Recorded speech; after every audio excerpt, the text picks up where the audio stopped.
Hello, this analysis argues that by associating femininity with strength and agency, the image of a woman in a neon-lit environment holding a camera challenges traditional gender portrayals.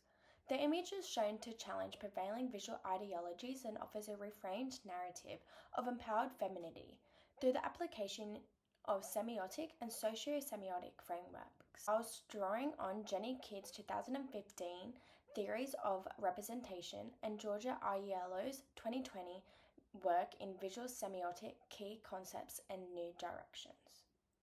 From a semiotic perspective, the picture has a range of important indicators. The most prominent symbol is the white top. It is often associated with neutrality and peace, even though the colour is merely a garment devoid of bling.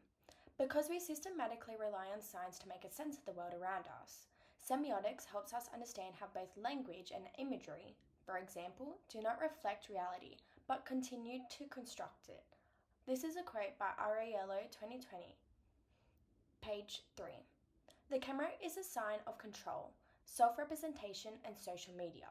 The woman's position in the foreground, smiling and hugging her friends, helps reinforce her social identity, and she is not alone. The aim of semiotics analysis is quite specific. It aims to help hidden structures, underlying cultural codes. These indicators illustrate how cultural myths or ideologies operate and function through signs and symbols to reveal underlying ideologies. White becomes more than just a hue. It functions as a cultural code. For example, how taking a selfie can significantly represent social media.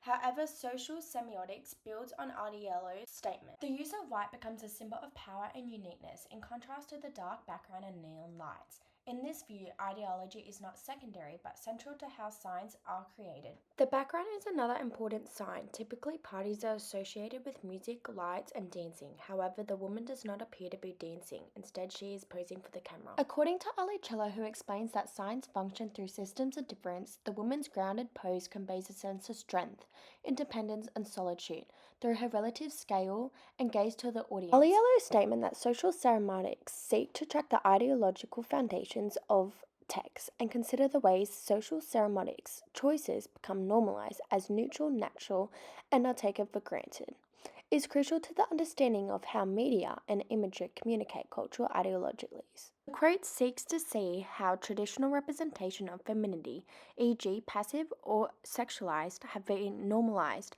and have been taken for granted in visual culture.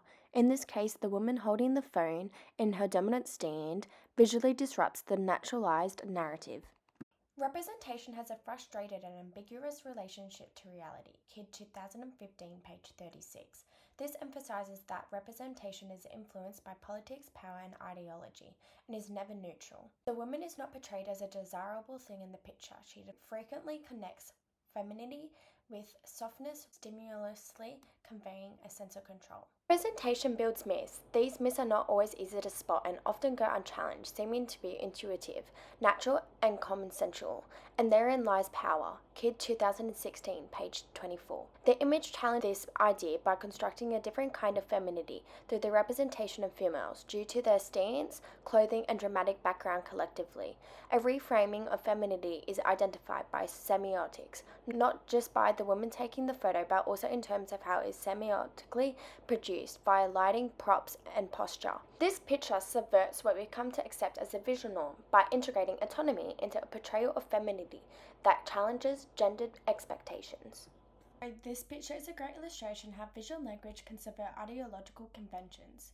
We may see how signs, colors, space, and posture operate within a larger system of meaning. In addition, we can see how these interventions contribute to the cultural discourses regarding gender and power by using Kidd's and Aiello's viewpoint.